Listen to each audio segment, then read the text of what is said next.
Salam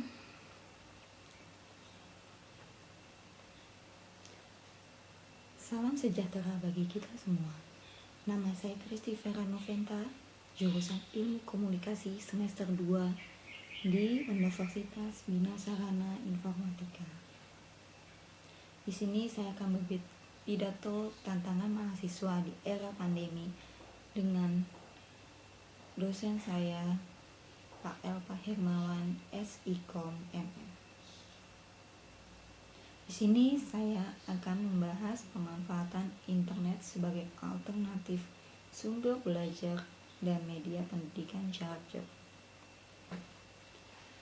Sejarah IT dan internet tidak dapat dilepaskan dari bidang pendidikan. Adanya internet membuka sumber informasi yang tadinya susah diakses. Akses terhadap sumber informasi bukan menjadi masalah lagi. Adanya internet memungkinkan seseorang di Indonesia untuk mengakses perpustakaan di perguruan tinggi maupun di luar negeri. Sudah banyak cerita tentang pertolongan internet dalam pembuatan makalah, penelitian, dan tugas akhir. Tukar menukar informasi atau tanya jawab dengan guru, dosen, pakar dapat dilakukan melalui internet. Tanpa adanya internet, banyak tugas akhir, skripsi, makalah, dan tesis yang mungkin membutuhkan waktu yang lebih banyak untuk diselesaikan. Kerjasama antar guru, dosen, pakar, dan juga mahasiswa yang letaknya berjauhan secara fisik dapat dilakukan lebih mudah. Saat ini dapat dilakukan dari rumah dengan memanfaatkan email atau chatting. Makalah dan penelitian dapat dilakukan dengan saling tukar menukar data melalui internet, via email, ataupun dengan menggunakan mekanisme file sharing. Teknologi internet hadir sebagai media yang multifungsi.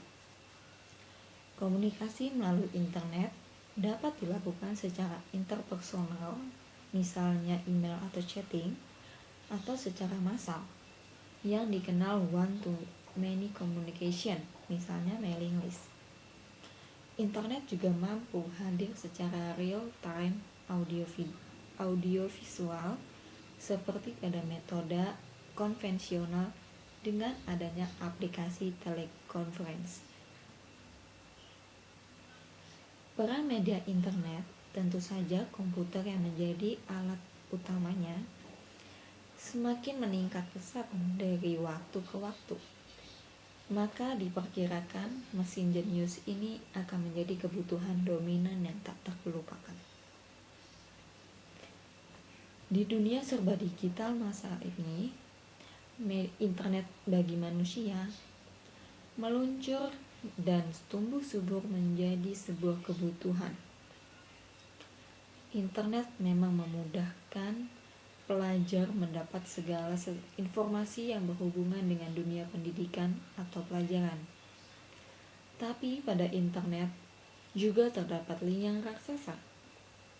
Bagai rahang yang akan mengunyah para pelajar dengan situs-situs pornografi, kekerasan, dan lain-lain hal negatif lainnya. Meskipun dalam diri mereka terjadi tarik-menarik yang dahsyat antara kepentingan yang baik, yang positif, dan negatif. Namun pada akhirnya, kekuatan negatif cenderung lebih bertaring untuk mencengkeram cara berpikir dan berperilaku para remaja tersebut. Maka untuk menghempangnya, paling tidak untuk meminimalisirnya, usaha untuk memaksimalkan manfaat internet sebagai media pendidikan harus lebih dilakukan, apalagi muaranya hendak meningkatkan mutu pendidikan sekaligus mutu pendidik dan anak didik.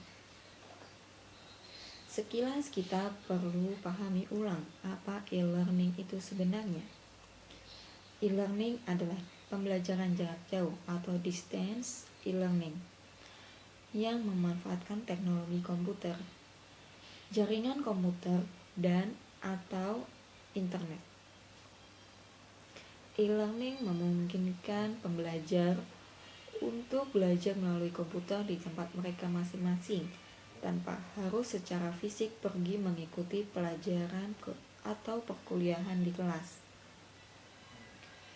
Jika pembelajaran konvensional di kelas mengharuskan siswa untuk hadir di kelas pada jam-jam tertentu, seringkali jam ini bentrok dengan kegiatan rutin siswa, maka e-learning memberikan fleksibel dalam memilih waktu dan tempat untuk mengakses pelajaran. Apabila dirancang secara cermat, pembelajaran elektronik dapat meningkatkan kadar interaksi pembelajaran, baik secara peserta didik dengan guru atau instruktur, antara sesama peserta didik, maupun antara peserta didik dengan bahan belajar. Berbeda halnya dengan pembelajaran konvensional.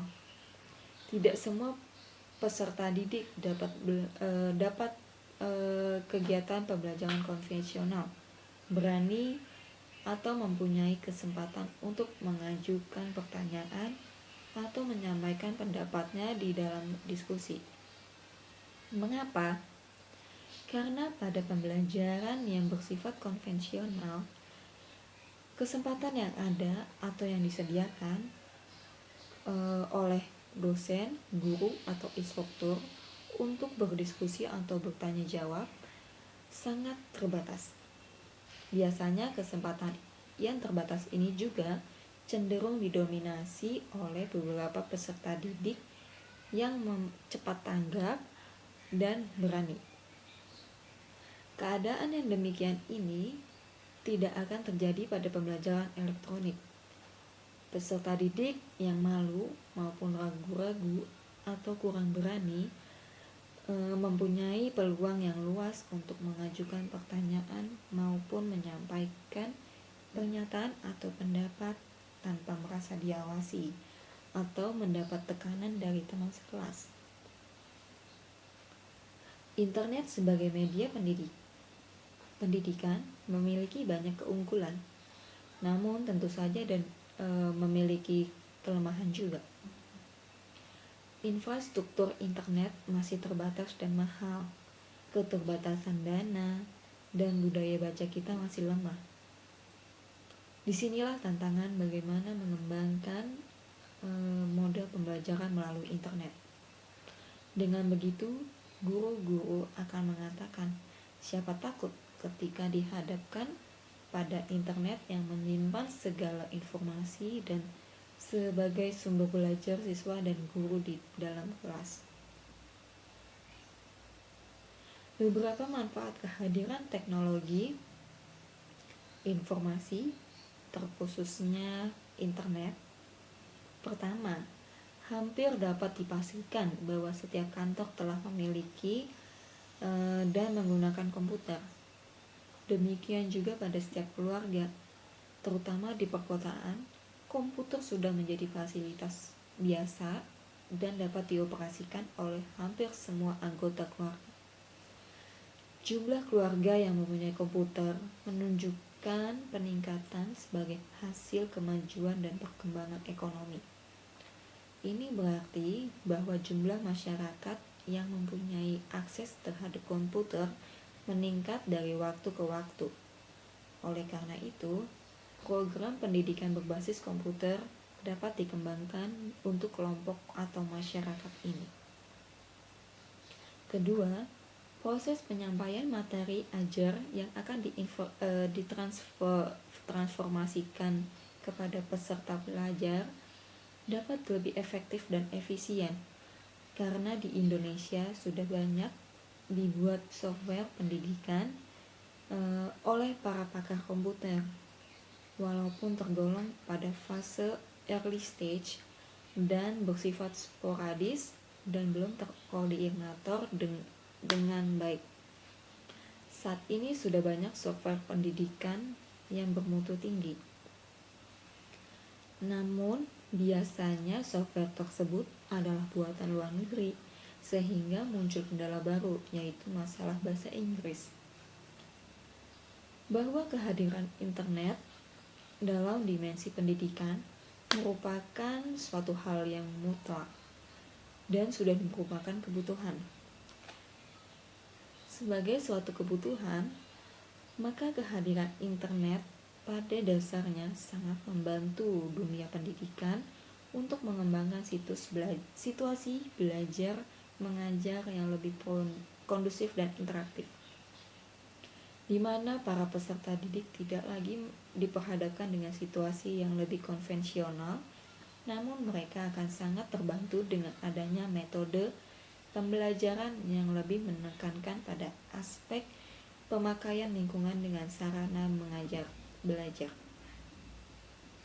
Demikian yang bisa saya sampaikan tentang internet dengan tema tantangan mahasiswa di era pandemi.